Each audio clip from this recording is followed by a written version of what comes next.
Hello, and welcome to this presentation. My name is Dr. Rebecca Lloyd. I'm a full professor and the Director of Grad Studies at the University of Ottawa in the Faculty of Education. And my research partner is Dr. Stephen Smith, and he's out at Simon Fraser University in beautiful Vancouver. He's also a full professor and someone I've been working with for a very long time. And we share a passion, we share an interest in the experience of movement, not just self-movement, but movement that connects us to others. And Stephen has a lot of experience working with horses, so that sensitivity he has to interact with a horse. So for example, if you can imagine a horse's temperament, they're easily startled, and they can easily get a sense of how we're feeling. So if we're wanting to connect to social emotional learning outcomes, for example, how am I feeling in the way that's experienced in and through movement? If you engage with a horse, you're already becoming more aware of how am I feeling in relation to this connection I'm developing with this beautiful animal. Now, I come into this relational study, this Interactive for Life project that we're in our final phase of at the moment. I'm a salsa dancer. And so, yes, I'm interested in physical education and games and activities at large. And I also come to the subject area from a dance and aesthetic perspective, and not just an individual perspective, but in salsa dance, there's a lot of improvisational movement. So how do I move in response to my partner? There's no verbalization of turn right, turn left. There's a sensitivity. It's communicated through touch and gesture, but also through posture and bodily presence. And so that was our phase one, our first research question. And we wanted to look at experts in relational activities where that communication in and through movement is really refined and developed. So for example, we looked at push hands Tai Chi. And Tai Chi we always think of as a solo practice, but it's a martial art. And in the combative sense, the push hands Tai Chi is really how you situate that all those beautiful gestures you learn by yourself. It situates it into meaningful action and interaction. We interviewed and observed and engaged in a participatory phenomenological analysis of Paul Dufresne working with horses. And he's someone who looks at horses with behavioral issues. People will go and, think there's something wrong with a horse. And really, it's that whole sense of how can we teach a person to move in response to a horse so that we're connecting with not what we want? So if we're thinking pedagogically, we go in with a lesson, with an intention. We can't just force directions and messages. We have to move in response to the energy, the presence, the dance, the reactive action and interaction.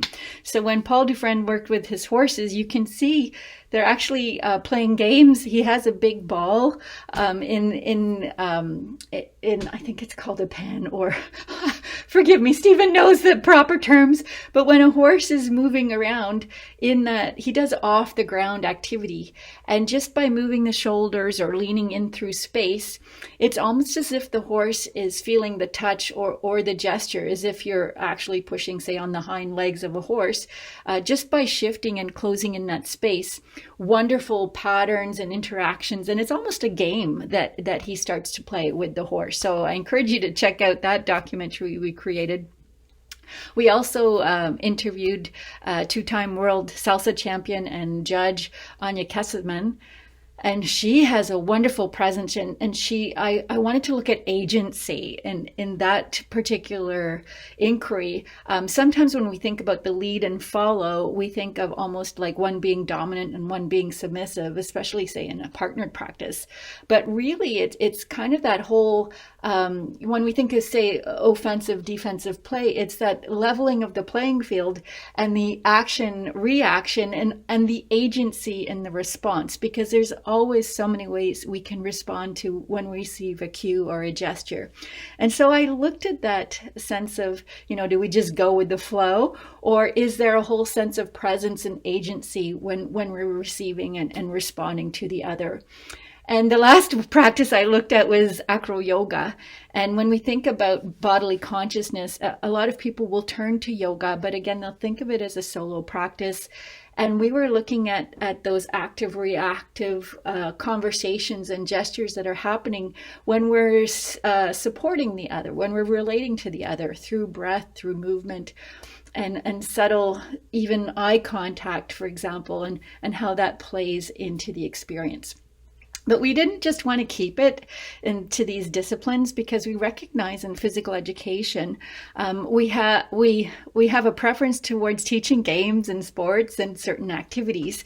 We don't necessarily have access to a horse or a salsa, instructor, or the different disciplines that we explored. So we wanted to create generalizable games and activities where we could generalize the messages of how do we communicate through posture.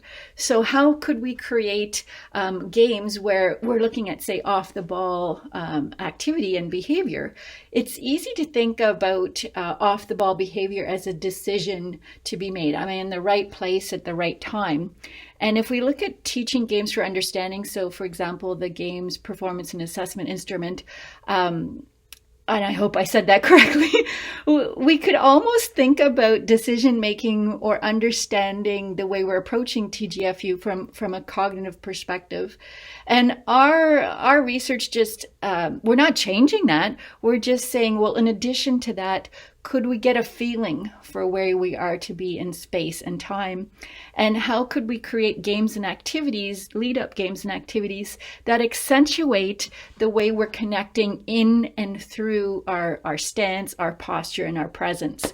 So when we look at, say, offensive, defensive movement, and we're warming that up, let's say, in a game or activity, we've come up with games such as fake out, race out. And if you see here on our PowerPoint, there's actually a YouTube that goes through it. And then we have a lesson plan, a PDF lesson plan of that as well. And by clicking on the links, and I hope you have access to that, you can kind of get a sense of how the physical education teacher students that were part of this project, how they mobilize this information. For example, how do we connect with a horse? How we connect that to, say, a game of soccer, where you don't get to verbally tell, your teammate, I'm going to kick the ball over there. It's a sense of a positioning of reading the gestures, reading the shoulder positioning, the hip positioning, where's the foot angled, and to have that as the primary focus in getting a sense of where to move, where to receive the ball, and how we feel that physical postural presence through the gameplay. So I'm just going to click on the link and see if this YouTube works, so you can get a sense of the teacher education students that were part of this project in action. And this is a game that they created. So let me see if I can click on that. Oh. Okay, so the link is there. I'm going to submit it with this presentation. And you can also see on our website that we've created almost what we could call, say, a lesson plan for introducing these games and activities. And we divided them into categories. So if you wanted to have a fitness focus in terms of a playful action and interaction, we have warm-up interactivities. We have fitness activities, dance and rhythmical activities, because we can connect in a rhythmical way. Also cooperative, so how we're moving together. And then how cooperative movement, when we get into competitive movement, it's kind of like a rally. How do we shift from a back and forthness to then knowing when is it time to break away from that synchronized movement to actually, say, score a point. So I encourage you to check out our resource. It's all on the Function to Flow website. We have special tabs for phase 1, 2, and 3. And we also came up with a chart to help us ask questions or frame questions. So for example, we have interactive function, which is that whole sense of postural readiness to play. And one of my students actually wrote a whole blog on what it means to physically have a presence, a readiness to be there, and to actually talk about that with the students. So to almost say, okay, if I want to receive a ball, what does that look like? What does the readiness posture or position, how can I communicate that I'm ready to receive or ready to be there? And then when we get into form, it's almost adjusting that and getting into the nuances of where are my shoulders, where are my hips. Feeling, that's where we're getting into when we think about feeling from a rhythmical sense or force. So for example, when we put a mood like a happy or a vitality or a joyous experiences, it has a certain effervescence, a certain rhythm to it, a quicker pace, if you will. And when we're getting into, say, a stronger feeling, there might be more force, or when we think of an anger stomp, it's going to have a different feeling than, say, a fearful. And one thing that I think in our pedagogy is to not to abstract the way we feel from the way we move, but to help create that literacy, if you will, a movement literacy, not a physical literacy, but a sense of how do we see timidness, confidence, strength. How can we see that readiness to act and interact and communicate in and through the movements themselves?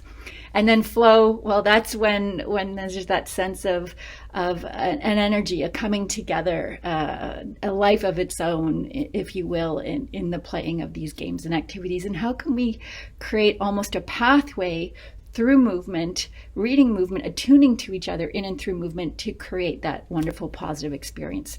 So we have that assessment chart on our website, the interactive function to flow model, with some general questions that you could put through in whatever game you're playing that's interactive and relational to help you deepen that relational connection. We have clickable resources and links. And again, we have many research articles. We have one called Leaning into Life, for example, that helps us academically understand the importance of our presence and our physical ways that we act and interact. That's part of game playing. It's part of the way we teach when we think about that interactive dance between, say, teacher and student, but also how we move and think in our everyday life.